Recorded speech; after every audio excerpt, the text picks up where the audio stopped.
C'est l'une des figures féminines de cette course à la présidentielle 2023 au Gabon que nous recevons pour ce numéro de face candidat. Madame Victoire Issembe, épouse Lasseni Dubose, est notre invitée pour ce numéro. Bonsoir à tous et bienvenue.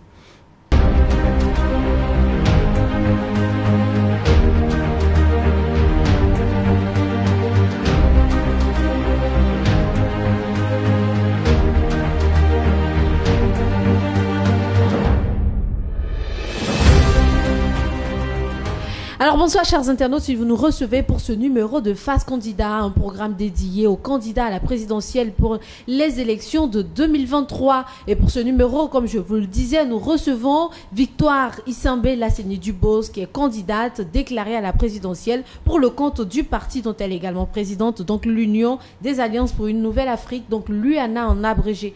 Bonjour Madame Dubose. Bonjour Madame. Madame Victoire Lasseni Issembe Dubose. Madame Victoire Issembe Lasseni Dubose. Je mets le nom de mon père avant le nom de mon mari parce que je reçois tellement de coups dans les réseaux sociaux. Vous savez qu'une femme qui se lève, elle est toujours vilipendée. Je préfère mettre le nom de mon père plutôt que le nom de mon mari qui est un nom d'emprunt. Voilà, c'est uniquement pour ça. D'accord. Bah, on voit très bien votre détermination en tant que femme. Vous vous positionnez d'abord en tant que femme et ensuite en tant qu'épouse. Et puis, vous vous présentez également pour l'élection présidentielle, d'où votre présence sur ce plateau. Alors, on va permettre à nos internautes de vous découvrir. Alors, en première partie, donc la première partie, excusez-moi, sera consacrée à la découverte de notre candidat. Donc, la présentation, voilà, vous nous étalerez votre parcours politique. Comment est-ce que vous en arrivez à cette candidature-là. Et en deuxième partie, on parlera de votre programme, voilà, de votre programme en termes de politique. Qu'est-ce que vous promettez, qu'est-ce que vous réservez aux Gabonais, vous, en tant que président de la République du Gabon, disons futur président de la République du Gabon. Et en troisième partie, bien entendu, on abordera les questions d'actualité qui sont tout aussi importantes et pour lesquelles nos internautes souhaiteraient quand même avoir des réponses et surtout votre point de vue. Voilà. Donc voilà ainsi le décor planté. On va tout de suite rentrer dans la première partie du sujet. Voilà.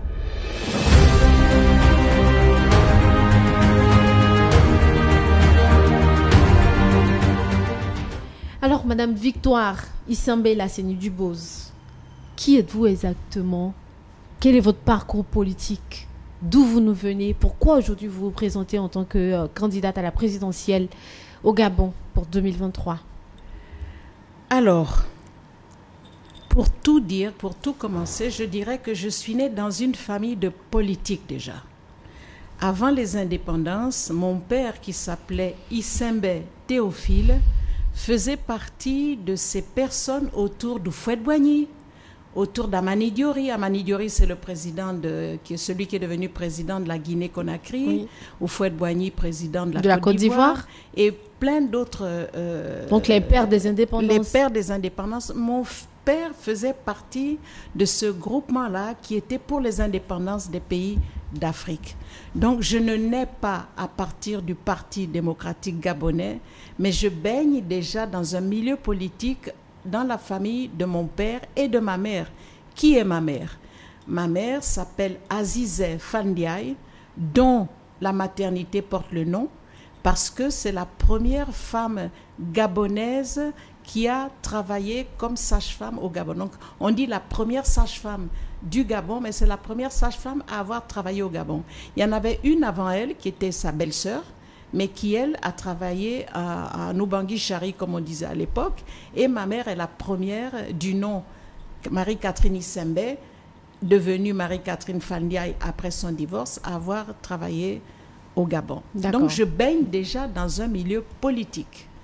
On a tendance à dire, mais elle est encore revenue. Mais je n'ai que 7 ans de plus qu'Ali Bongo Ndimba. Je n'ai pas l'âge d'être sa maman. Donc, je ne suis pas si vieille que ça. On est vieille par l'esprit. On est vieille quand on a fini de rêver. Moi, je rêve encore pour un Gabon grand, un Gabon meilleur. Et donc, je dis, je suis jeune dans mon cœur. Mon âge n'a pas d'importance. Voilà, donc jeune dans votre cœur, jeune dans votre esprit aussi, comme vous nous le présentez. Aujourd'hui, vous êtes candidate à la présidence du Gabon. Voilà.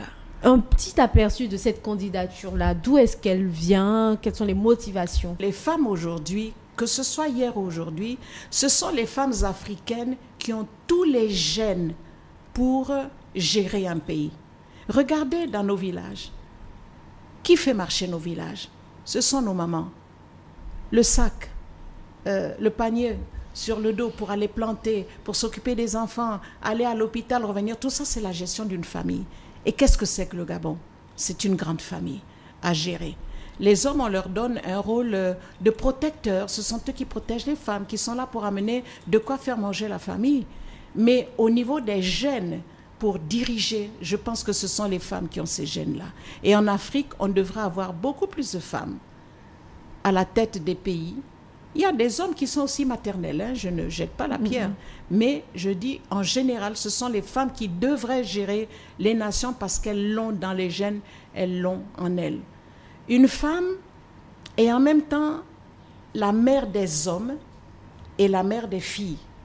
Elles arrivent à emmener des hommes, même quand elles sont illettrées, elles arrivent à emmener des hommes jusqu'à la dimension de ministre, à la dimension de directeurs généraux, à la dimension même de chef d'État. Et pourquoi pas maintenant, elles-mêmes qui ont fait des études, qui savent ce que c'est que la politique, pourquoi pas elles-mêmes à la tête des nations? Ben, vous pourrez répondre à cette question. Hein. Vous aurez l'occasion de nous prouver pourquoi est-ce que ça devrait être une femme. En l'occurrence, vous, Madame Victoire Isambel Asseni-Dubose, qui devriez briguer le fauteuil présidentiel, tout simplement.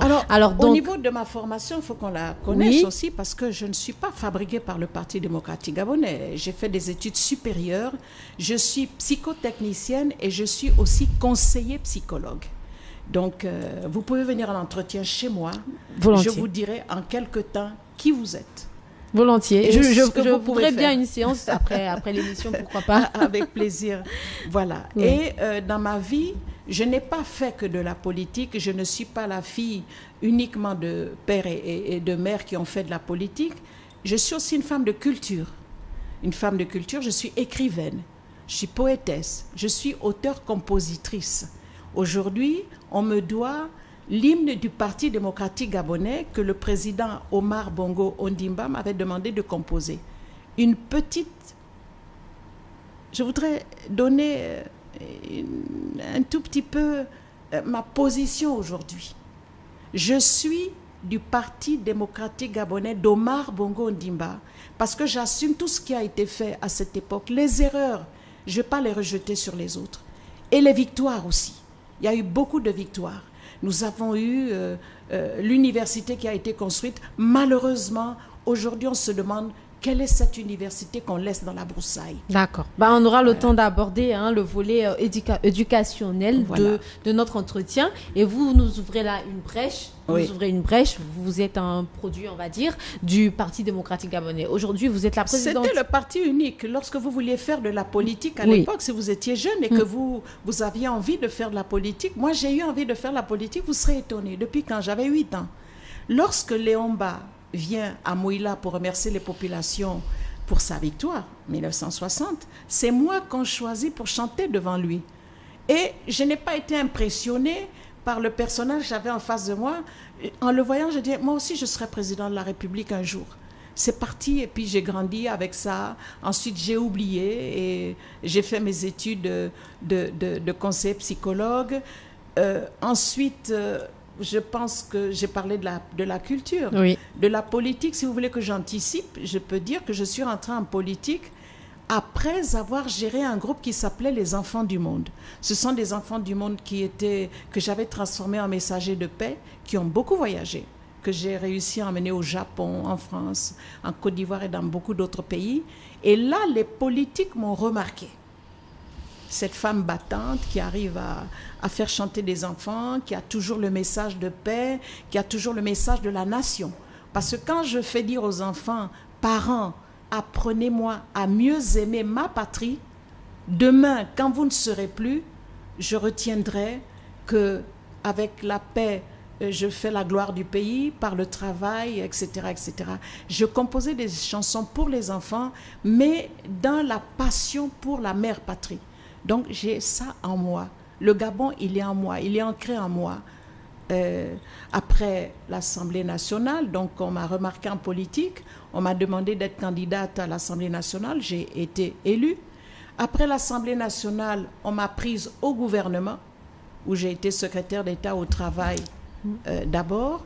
Et en tant que secrétaire d'État au travail, je suis celle qui est, pour la première fois de l'histoire, mise sur la même table de négociation les syndicats des travailleurs et les syndicats des employeurs qui étaient toujours à couteau tiré.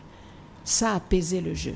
Et il m'est arrivé aussi d'arrêter des grèves. Lorsque j'apprenais qu'une grève allait se mettre en place, j'allais vers les grévistes pour savoir de quoi ils retournaient. Et on arrivait comme ça à éviter des grèves. Après le gouvernement, le ministère du Travail, je suis passée au ministère de la Famille et de la Promotion de la Femme. Et c'est sous mon mandataire, c'est sous ma mandature, disons-le comme ça, qu'on a commencé à voir les premières organisations non gouvernementales, les ONG. Oui. On s'est battu pour que ces ONG existent. Aujourd'hui, il y a une flopée, mais ça part de quelque part. Et ce n'est pas Madame Honorine Zebitege qui démentira, puisque elle est la toute première présidente d'une ONG qui a été mise en place lorsque j'étais ministre. Voilà. Okay. D'accord. Donc, et tout ce parcours-là, voilà, ainsi présenté un parcours élogieux qui aujourd'hui débouche sur une candidature à la présidentielle. Donc, vous partez du PDG, vous aujourd'hui vous êtes la présidente de l'Union des Alliances pour une Nouvelle Afrique, donc l'UANA, et vous êtes candidate à l'élection présidentielle de 2023. Alors, quelles sont vos motivations réelles? Qu'est-ce qui vous motive après tout ce parcours? Qu'est-ce qui vous fait courir vers ce fauteuil présidentiel-là? Ce n'est pas la première fois que je suis candidate. Oui. D'où mon expression, qu'est-ce qui vous fait courir? Ce qui me fait courir, le Gabon. Ce Gabon que j'aime. Ces Gabonais que je veux voir heureux, beaucoup plus heureux qu'ils ne le sont aujourd'hui. Ces Gabonais qui pleurent, ces Gabonais qui crient, ces Gabonais qui crient leur détresse, ces Gabonais handicapés qui n'ont pas les ouvertures qu'il faut. Ces Gabonais retraités qui pleurent. Parce que moi, je suis déjà à la retraite. Oui. Donc, je fais partie de ceux qui voient que ça ne va pas. Ces enseignants, parce qu'on m'a mise dans le corps enseignant, ces enseignants qui aimeraient faire plus pour les enfants, mais qui ne peuvent pas. Ces magistrats qui sont à la grève depuis longtemps. Je me dis, il y a quelque chose qui cloche. Il y a des oreilles sourdes aux cris de détresse des Gabonais. Il faut que ce soit une femme qui se lève, parce que nous, les femmes, on a le sens des détails, on a le sens on aime organiser, on aime arranger les situations. Je me lève pour ça. Je me lève non pas parce que le titre m'intéresse. Ça fait plusieurs fois qu'on m'appelle Madame la Présidente.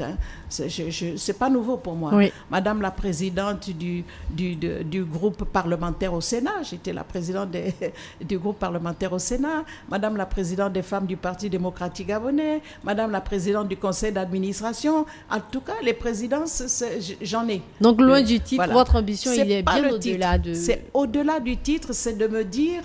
Je suis capable, je suis déterminée à cause de l'expérience que j'ai eue en politique, et je remercierai tous ceux qui m'ont amené en politique parce que ça a été une très grande école pour moi.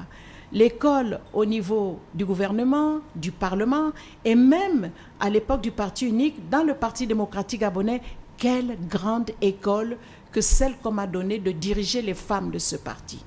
Parce que je ne suis pas partie pour m'asseoir et ce n'est pas moi qui faisais danser les femmes, comme on dit. Elle a fait danser les femmes, non. Quand je suis arrivée, je trouvais que les femmes dansaient. Mais à côté de la danse, qu'est-ce que nous avons fait? Nous avons mis les femmes adultes dans la formation tous azimuts. On les a formées dans la couture, on les a formées dans tout ce qui peut leur permettre de s'en sortir et d'avoir un métier. D'ailleurs, j'ai eu la grâce d'être entendue par le président Omar Bongo Ondimba pour la mise en place des micro-projets aux femmes dans les 9 provinces du Gabon, dans tous les départements que compte le Gabon.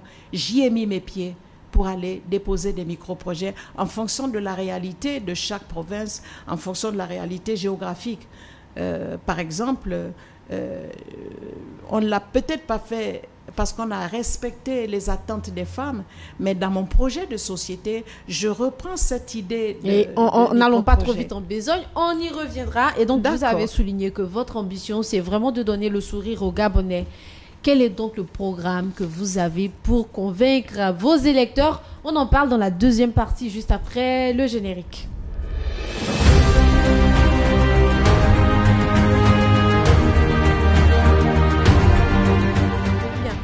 Alors donc, si vous nous rejoignez, vous suivez Face Candidat et pour ce numéro, nous recevons une figure féminine, une dame, une femme, une Gabonaise qui a décidé de briguer, elle aussi, le fauteuil présidentiel, prouver aux Gabonais de quoi elle est capable, améliorer les conditions de vie des Gabonais. Et voilà donc, c'est Madame Victoire Isambé Lasseni Dubose qui est notre invitée pour ce numéro de Face Candidat. Nous terminons la première partie. Nous avons pu entendre son parcours politique, ses ambitions. Et là, pour cette deuxième partie, nous développerons son programme politique. Voilà pourquoi faudrait vous élire en tant que président de la République du Gabon. Voilà, on est là, nous en sommes là pour cette partie. Et donc, quelles sont... Je dirais pour toutes les expériences qui sont les miennes. Très bien. J'ai eu la grâce en tant que... Je dis grâce souvent parce que je suis une femme chrétienne, oui, une femme de foi. Et je pense que mon destin, il n'est pas tombé comme ça. Ce n'est pas parce que je suis la fille de Théophile et de Marie-Catherine. Je pense que Dieu a tracé ma destinée.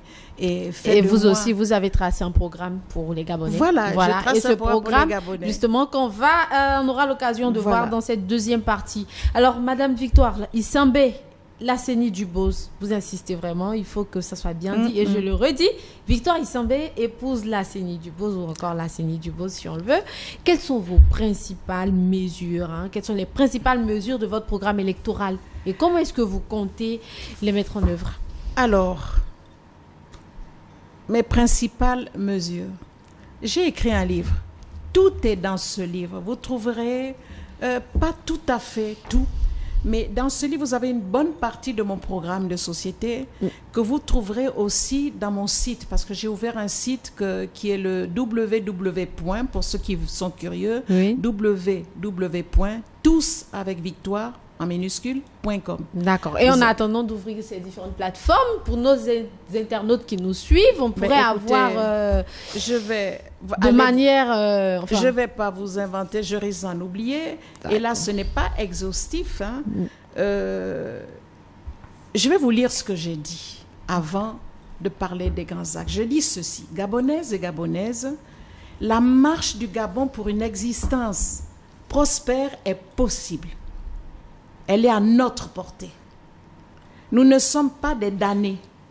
Nous ne sommes pas condamnés au supplice perpétuel et à la souffrance. Nous pouvons écrire une nouvelle page de notre histoire ensemble.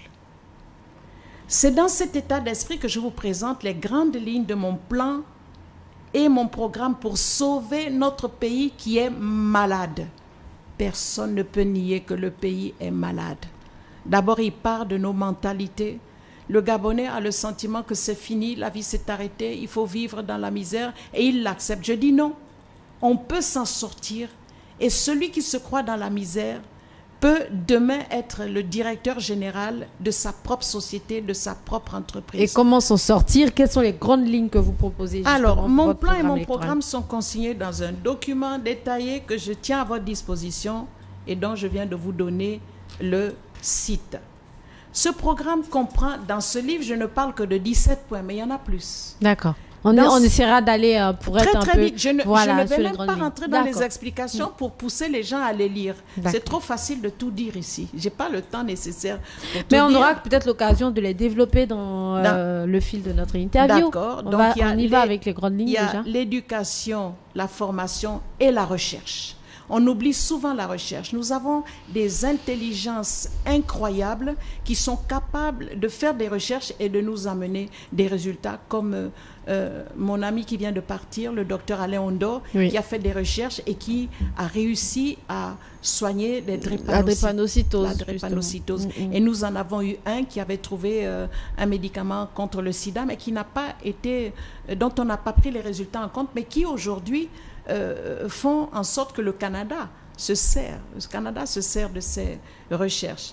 Il y a la santé, la médecine et la pharmacopée. Je trouve que nous avons beaucoup d'anciens dans nos villages, dans nos contrées, qui ont une pharmacopée très riche dans plusieurs domaines de notre santé et qu'on pourrait exploiter, mettre ensemble la pharmacie traditionnelle et la pharmacie moderne pour aussi, pourquoi pas, soigner des maladies qui ne sont pas visibles pour les scientifiques européens, qui d'ailleurs viennent chercher nos feuilles ici, nos produits ici, pour faire des médicaments qui deviennent après chimiques, alors que chez nous, c'est des médicaments bio. Il y a la culture. J'ai mis la culture à une place prépondérante parce que je trouve que ce sont les enfants oubliés.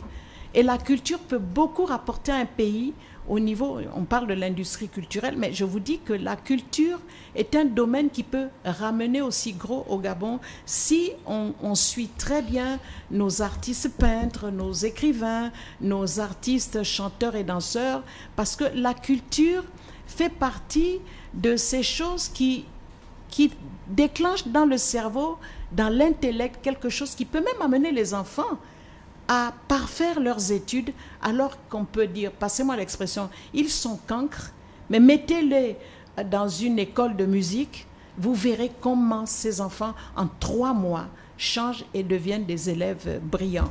Il y a les infrastructures, et vous comprenez bien, les logements. Moi, je n'irai pas jusqu'à dire, vous aurez tant de maisons, tant Moi, je pars d'un exemple, d'un modèle que j'ai vu en Afrique du Sud. En Afrique du Sud, comment ils font?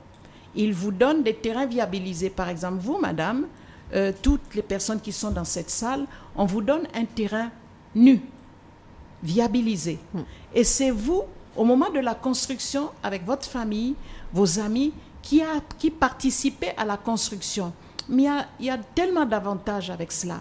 Vous apprenez comment on monte une maison, depuis le sous-sol jusqu'au toit, et ça peut créer aussi des métiers, des personnes qui vont se dire, mais ouais, moi je suis passionné, je pourrais devenir entrepreneur, je pourrais devenir maçon, je peux devenir électricien, je peux devenir menuisier.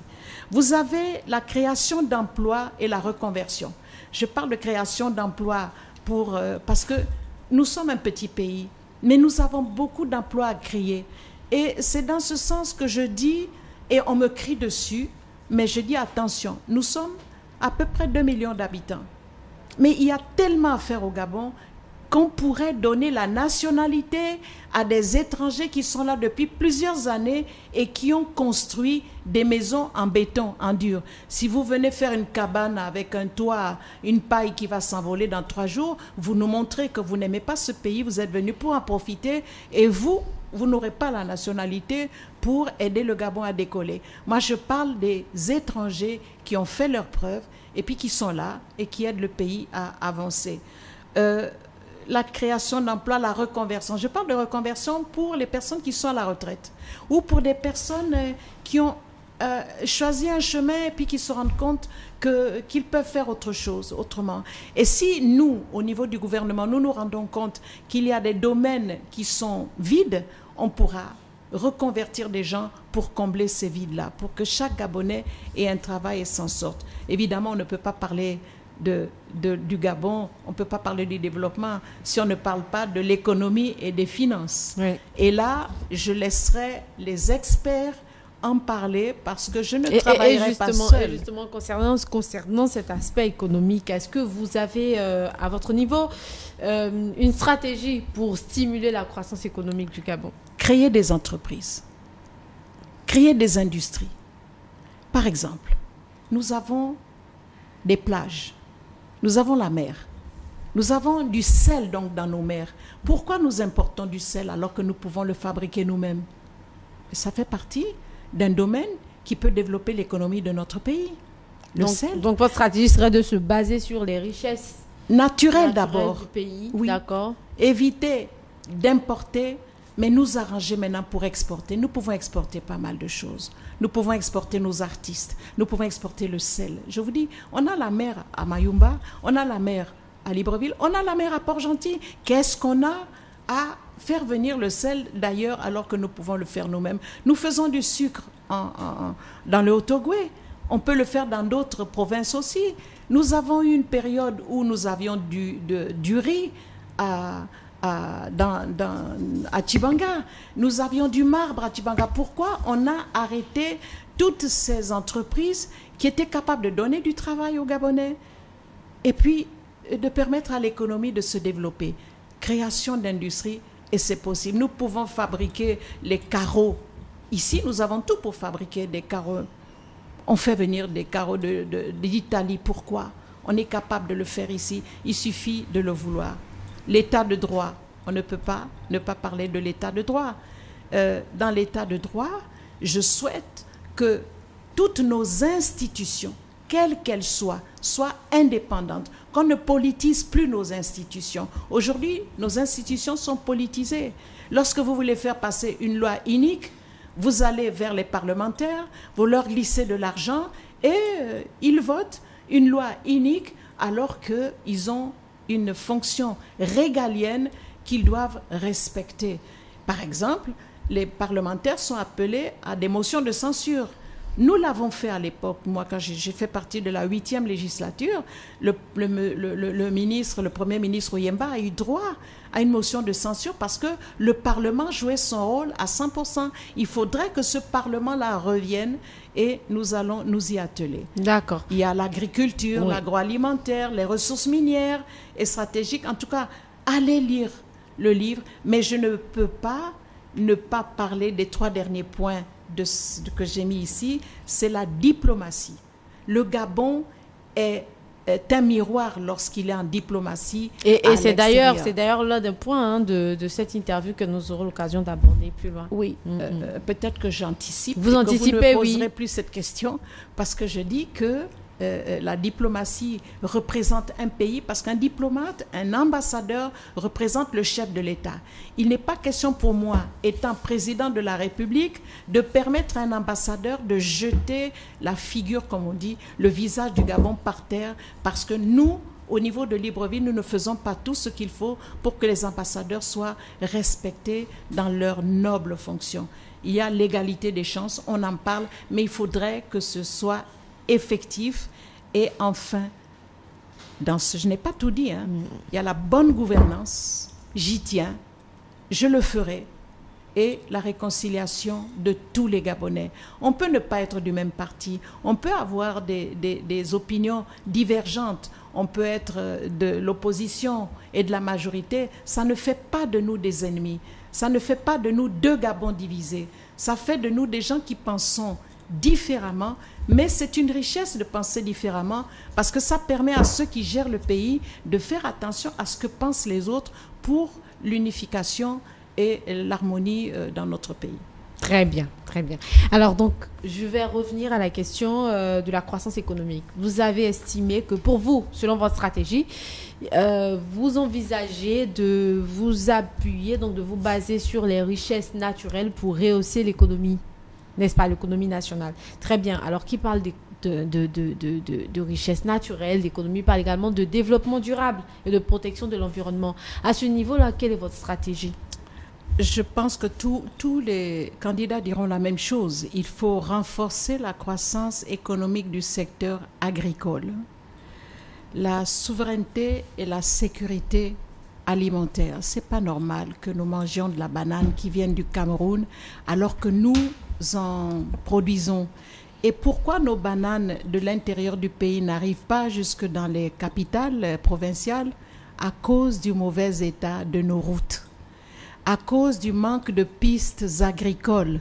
Les plantations se font très loin dans les bas-fonds, mais il faudrait qu'on construise pour ces agriculteurs des pistes agricoles où ils peuvent monter. Dans d'autres pays, ils ont des ânes. Nous, les ânes ne vivent pas bien au Gabon à cause de la chaleur. Il faudrait peut-être leur construire des charrettes ou des choses comme ça pour pouvoir ramener non pas seulement un panier qui fait mal au dos, mais une piste qui prend suffisamment d'espace pour faire monter des charrettes. Il faut diversifier l'économie en développant les secteurs, comme je disais, de l'agriculture, mais aussi le tourisme. Moi qui ai fait le Gabon sous toutes les coutures dans les 9 provinces du Gabon, je vous assure que nous avons un pays extraordinairement beau. Nous avons tout. nous avons des plaines, nous avons des forêts, nous avons des animaux, des oiseaux, nous avons tout pour faire un tourisme de qualité. Mais il faudrait mettre les moyens en place pour que ce soit possible, parce que le tourisme fait développer l'intérieur du pays. Ça permet à chaque province de se développer au niveau des hôtels. Moi, je dis même à certains, ne voyez pas les hôtels en béton, faites-nous des hôtels en terre cuite, faites-nous des hôtels où les gens viennent chercher l'exotisme, ils ne viennent pas chercher les mêmes hôtels qu'aux États-Unis ou en Europe, ils viennent rechercher des choses traditionnelles, et nous avons de belles maisons en terre cuite qui retiennent en même temps la chaleur et le froid. Je pense que c'est des choses qu'il faut encourager. Il y a l'exploitation forestière bien ciblée, ne pas découper comme on est en train de faire, et on est en train de détruire les habitations des éléphants, et maintenant lorsqu'ils viennent nous rendre visite dans nos villages, on s'en plaint. Il faudrait que tout cela soit vu de manière scientifique par ceux qui connaissent ces choses-là. Et évidemment le commerce. Moi je dis que le Gabon peut exporter. Nous exportons le bois, nous exportons le pétrole, mais on peut exporter autre chose. On peut exporter les produits finis. Il y a des femmes aujourd'hui qui vous font des jus de fruits de bonne qualité. Il y a des dames qui se sont lancées dans le produit de vin de canne à sucre, de vin de palme. Pourquoi ne pas s'arranger pour avoir des scientifiques qui nous expliquent comment les conserver pour pouvoir les exporter? Il y a, on pourrait aussi investir, on devra investir dans l'infrastructure tous azimuts pour promouvoir, j'insiste, surtout sur l'agriculture et le commerce, pour stimuler la croissance économique et puis promouvoir et structurer les chaînes de valeur ajoutée. Les valeurs ajoutées, c'est la transformation. On avait, j'espère que ça existe toujours, et que ça va revenir. Je ne dis pas j'espère que ça existe toujours, mais j'espère qu'on va retrouver la dimension qu'avait je crois que ça s'appelait la CFG, la société qui faisait des contreplaqués à Port-Gentil. Il y a tellement de choses à remettre en place. Pourquoi on a arrêté? Je pense qu'il y a des choses qu'on pourrait remettre en place. Et dans d'autres domaines, de l'éducation, de la formation, tout ça rentre aussi dans le domaine de la croissance économique. La croissance économique, imaginez qu'on construise des internats. Par exemple, des internats dans le Wellington où il y aurait, où on ferait des ingénieurs agronomes. Mais ça développe la ville, ça permet aux agriculteurs de développer leur marché, leur plantation, parce que leur plantation va servir à nourrir les élèves. On n'aura pas besoin de faire venir ça du Cameroun ou d'ailleurs. On va peut-être mettre en place une université uniquement chargée des produits de la mer, par exemple à Mayumba, parce qu'il y a la mer là-bas, fabrique de bateaux, fabrique de pirogues, pourquoi pas des moteurs. On a des intelligences pour nous fabriquer des moteurs au lieu de les importer à tout va, etc. Dans chaque province, on aura des spécificités en fonction de la situation géographique de ces provinces, où on mettra des écoles avec internat. Et puis, écoutez, je ne peux pas tout dire. Vous trouverez pas mal de choses dans mon livre. Dans le livre. Et d'accord, bien entendu. Et dans le site. Bien entendu. Alors donc...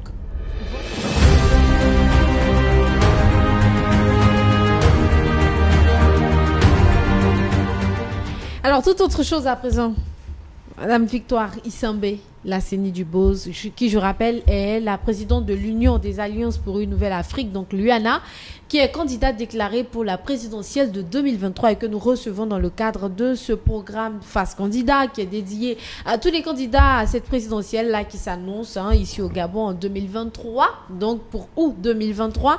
Et Madame Victoire Lasseni Dubose est l'une des figures féminines de cette course-là, on va dire, de cette course-là, et avec elle on essaie de dérouler son programme électoral, son programme politique, et ses motivations, et voilà, et donc qui nous emmène d'ailleurs pour cette partie à développer un autre volet qui concerne justement le renforcement des institutions démocratiques et la promotion de l'état de droit. Comment est-ce que vous comptez, vous, présidente de la République, on peut se permettre de le dire, vous, présidente de la République, comment comptez-vous déployer C'est une stratégie qui va dans le sens de ces points que je viens d'énumérer.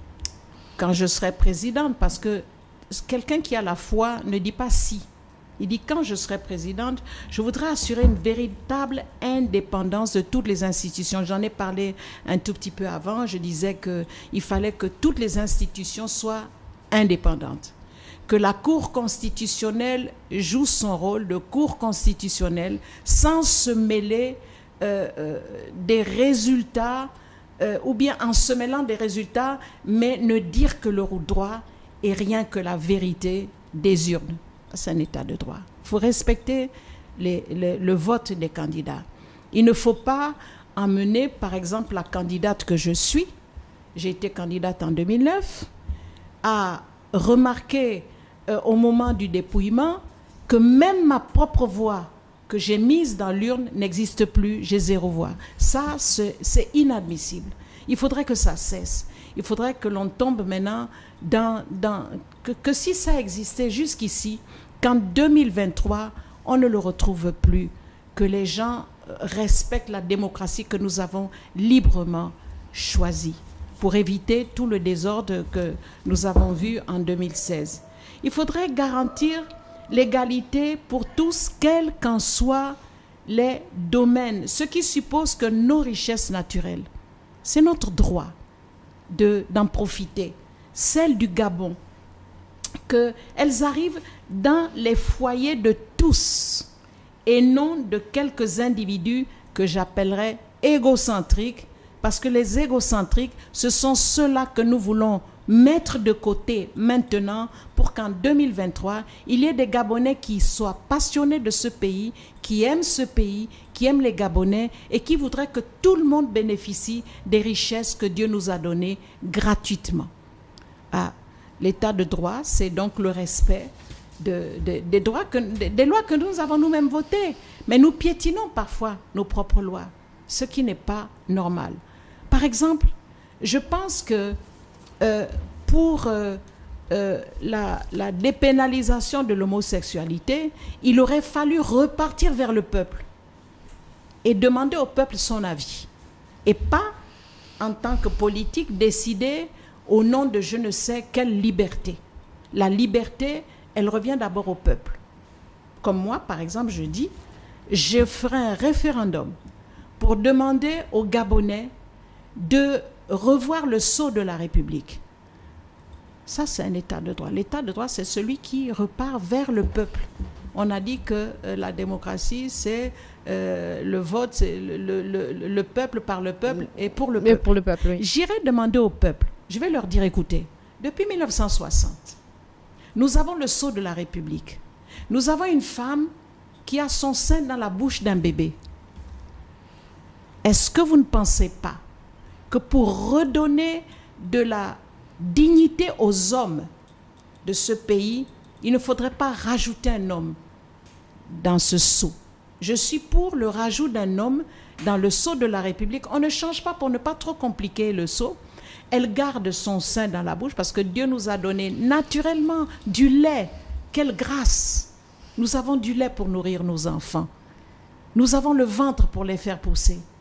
Mais s'il n'y avait pas l'homme pour donner la semence, il n'y aurait ni ventre, ni lait, ni bébé. Donc, je voudrais, moi, dans le sceau de la République, qu'on redonne cette dignité aux hommes. Parce que, quelqu'un me disait hier, les symboles sont des messages. Cette femme toute seule avec son bébé, lorsqu'il y a beaucoup de filles mères, mais il y a une image qui est là. Elle n'a pas besoin d'homme. Elle fait son bébé, elle l'a fait. Mais l'homme qui n'est pas dans le sceau de la République, il fait un bébé, ce n'est pas son problème. Il a fait un bébé, il ne s'en sent pas responsable. Mais nous allons mettre la famille. Je voudrais vraiment insister qu'on ne dise pas, ce n'est pas le rôle d'un chef d'État. Si, c'est le rôle d'un chef d'État de considérer que la famille est très importante dans la gestion d'une nation. Parce que tout part de la famille. C'est le socle. On va même donner on va même faire des émissions télévisées pour montrer comment tenir une famille, comment tenir un foyer. Aux femmes qui passent leur temps à la maison à regarder des films qui n'apportent rien du tout et qui apprennent à nos petites filles à être des bandites, au lieu de regarder ce genre de film, on va leur servir des émissions impactantes pour leur vie au quotidien et même des petits métiers qu'elles peuvent apprendre à partir de la maison, la broderie, la couture. Et même, je vois, les filles, elles vont sur les réseaux sociaux pour apprendre le maquillage. Mais le maquillage est un métier qui permet aux femmes d'être jolies. Sortir, oui, pourquoi pas. Voilà. Très bien. Et vous mettez l'accent sur la famille. Alors qu'il parle de famille, il parle également des enfants. Et donc, au niveau du système éducatif et l'amélioration de l'accès aux soins de santé, quelle est votre stratégie ? Quelles sont vos propositions pour améliorer le système éducatif? Je vais commencer par le système de santé, je terminerai par le système éducatif. Très bien. Dans le système de santé, je ne dissocie pas la santé avec tout ce qui est électricité, eau potable, l'environnement, la santé mentale. Parce que quand on dit santé, on va à l'hôpital général. On oublie que la santé, c'est aussi le mental. S'il y a des fous, c'est que la santé mentale, elle est mise en jeu. Si nous n'avons pas d'eau potable, on s'attrape des maladies. On s'attrape on dit que le kwashiorkor, c'est quand on est malnutri. On s'attrape tellement de maladies que la santé, vous ne pouvez pas uniquement la canaliser dans un domaine spécifique. C'est rattaché à tout ce que je viens de citer, l'eau, l'électricité, l'environnement, le mental, parce que quand tout ça ne va pas, l'éducation non plus ne va pas.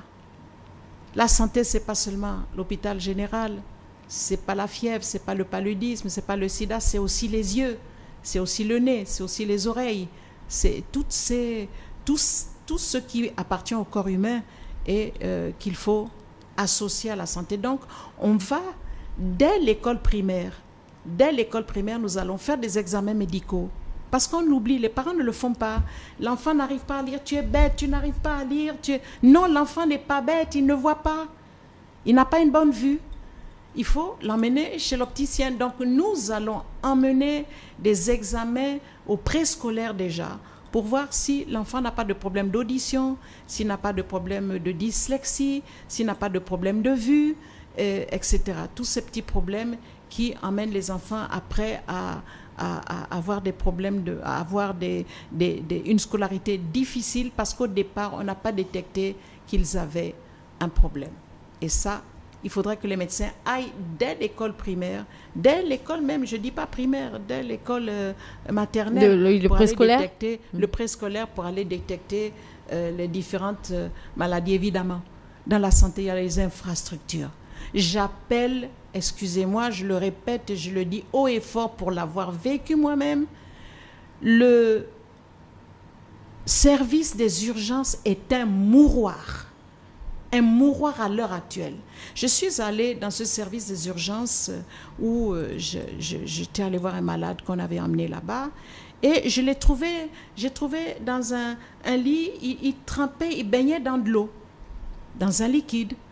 Et moi de dire, mais est-ce qu'on ne peut pas lui enlever cette eau? Vous allez le laver ou quoi? On dit non, madame. Il transpire et il urine sur place. Et vous le laissez dans ses urines.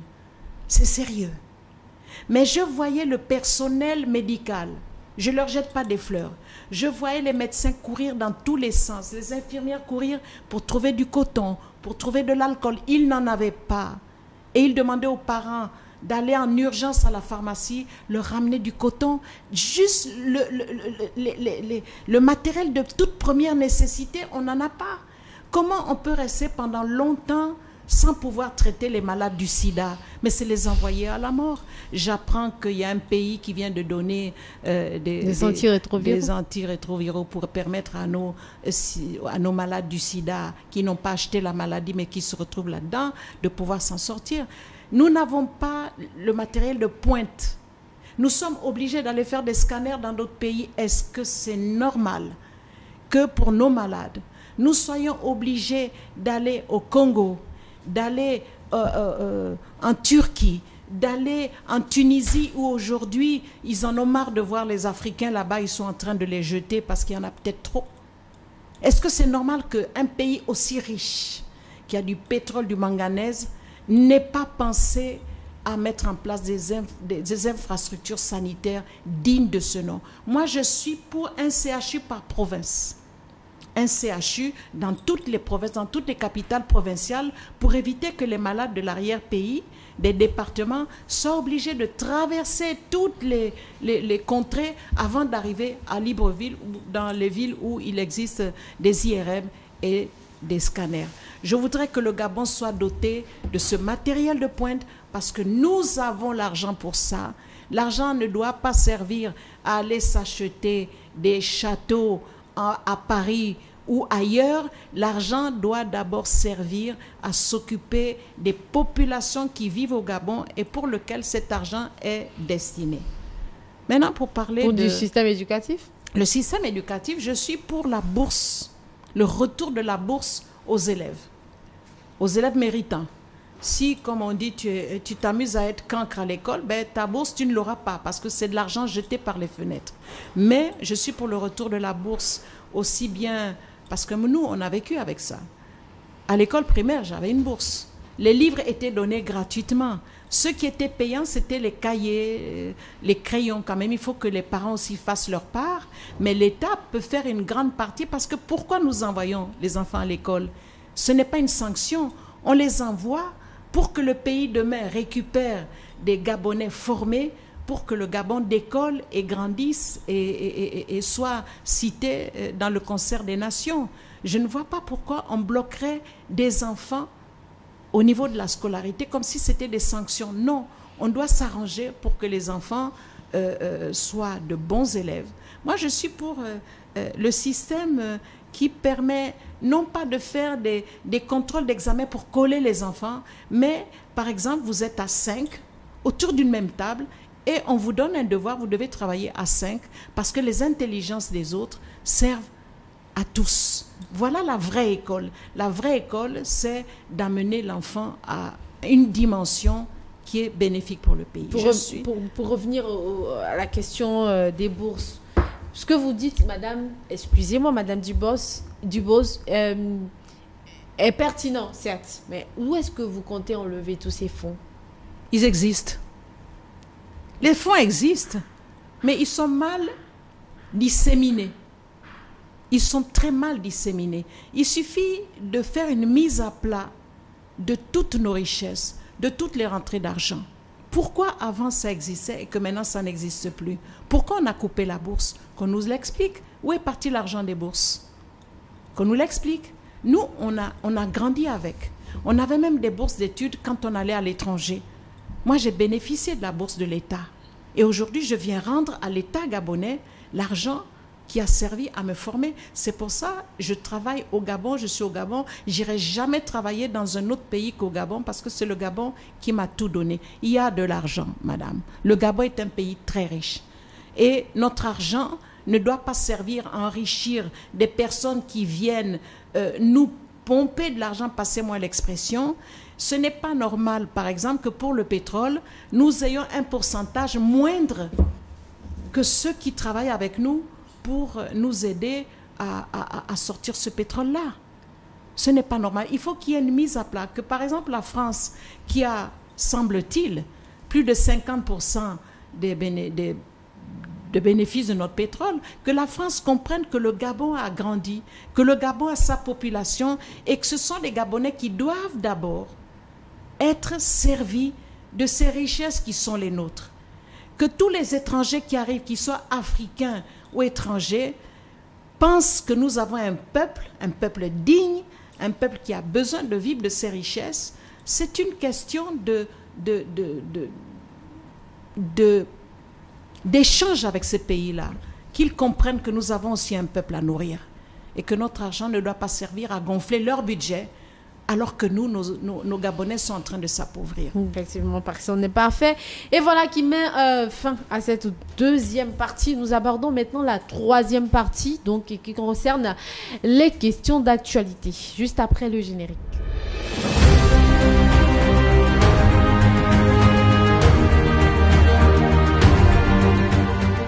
Alors, comment comptez-vous faire face aux défis de la corruption et promouvoir la transparence de la gestion publique au Gabon?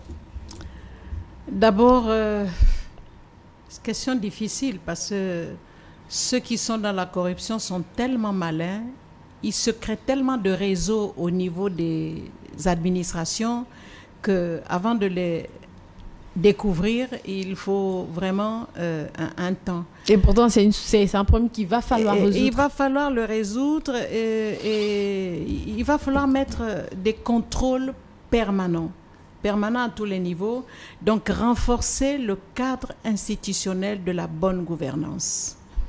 C'est un bien grand mot, mais ça veut dire ce que ça veut dire. Il faut renforcer le cadre juridique spécifique à la lutte contre la corruption. Qu'est-ce que j'entends par cadre juridique? C'est ce qui se passe actuellement. Je ne suis pas pour condamner le moins condamnable pour laisser dehors le plus condamnable. Je m'explique. Il y a aujourd'hui des personnes qui sont en prison, mais qui ne sont pas les cerveaux des détournements, qui ne sont pas les cerveaux de la corruption. Vous faites allusion à l'opération Scorpion? Je fais tout à fait. D'accord. Tout à fait. Je suis convaincue que ce ne sont pas les cerveaux. Les cerveaux sont encore dehors. Et il faudrait qu'on soit juste. Ou on ne met personne en prison et on les sort de tous les postes où on doit toucher de l'argent. Ou c'est toute la bande qui y va et tout le monde paye, au lieu de faire payer quelques-uns et pas d'autres. La corruption aussi, c'est ces marchés, ces faux marchés que nous faisons avec des étrangers.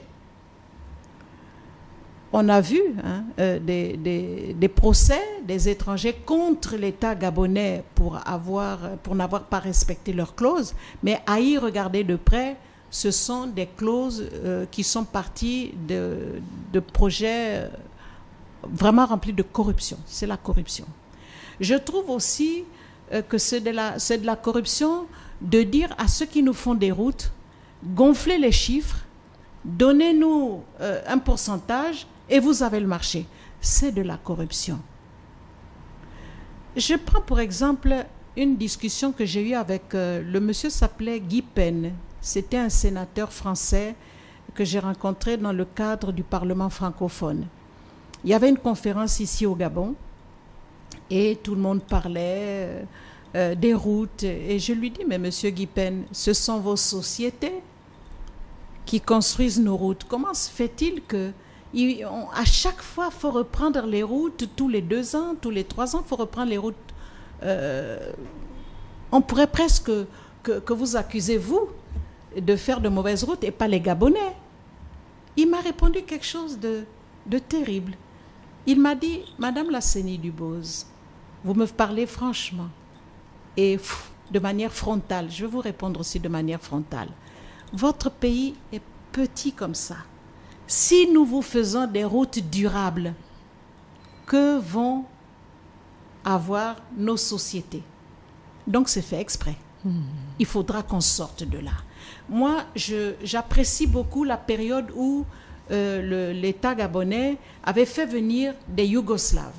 Les routes des Yougoslaves, si vous allez les comparer aux routes d'aujourd'hui, elles sont durables, elles sont encore là, elles n'ont pas bougé.